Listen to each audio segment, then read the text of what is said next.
America और Iran के बीच तनाव चरम पर है। ओमान बातचीत विफल होने के बाद अमेरिकी राष्ट्रपति ट्रंप ने दूसरा एयरक्राफ्ट कैरियर मिडिल ईस्ट भेजने का ऐलान किया है, जिससे ईरान के परमाणु कार्यक्रम पर सैन्य कार्रवाई का खतरा बढ़ गया है। ट्रंप ने साफ किया है कि यदि कोई डील नहीं होती है तो हमला संभव है।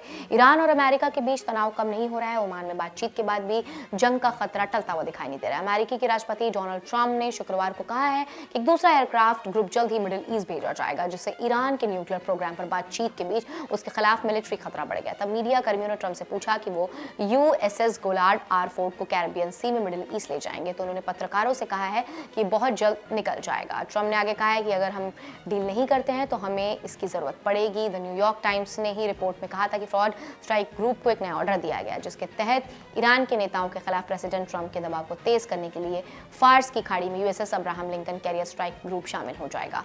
ट्रंप ने इस हफ्ते की शुरुआत में इशारा किया है कि वो इस इलाके में दूसरा कैरियर भेजना चाहते हैं, लेकिन ना तो उन्होंने नेवी ना ही उस जहाज के बारे में बताया है। हालिया बयान से लग रहा है कि अगर ओमान वार्ता फेल हो जाती है तो ईरान पर हमला हो सकता है। ईरान में प्रदर्शन और मिसाइल प्रोग्राम से ट्रंप भड़क चुके हैं। पिछले महीने प्रदर्शनों को दबाने के बाद यूएस ने तनाव बढ़ा दिया था। अमेरिका का दावा है कि इन प्रदर्शनों से हजारों लोग मारे गए हैं, जबकि ईरान ने कहा है कि इन प्रदर्शनों के पीछे इजरायल और अमेरिका की साजिश थी।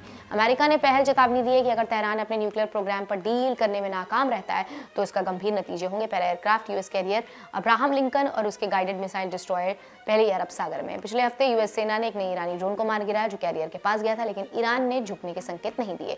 डोनाल्ड ट्रंप द्वारा मिडिल ईस्ट में दूसरा एयरक्राफ्ट कैरियर भेजने की ये घोषणा अमेरिका ईरान के तनाव को और बढ़ा सकती है। अगर ओमान में वार्ता विफल रहती है और सैन्य मौजूदगी बढ़ती है तो ये क्षेत्र टकराव और जोखिम वास्तविक रूप से ले सकता है, खासकर जब पर्शियन गल्फ और अरब सागर जैसे संवेदनशील समुद्री इलाके में पहले से ही अमेरिकी सैनिक तैनात हैं। दबाव बढ़ाने के लिए यूनाइटेड स्टेट्स की ये रणनीति कूटनीतिक बातचीत को कमजोर कर सकती है और गलती या गलत आकलन से सीमित सैन्य झड़प बड़े संघर्ष में बदल सकती है। साथ ही अगर हमला होता है तो इसका असर वैश्विक तेल आपूर्ति, खाड़ी देशों में सुरक्षा, इजरायल ईरान संबंधों और अंतर्राष्ट्रीय बाजारों पर पड़ेगा। दूसरी ओर बढ़ता सैन्य दबाव ईरान को बातचीत की मेज पर लौटने के लिए मजबूर कर सकता है, लेकिन फिलहाल हालात अस्थिर और अनिश्चित बने हुए हैं।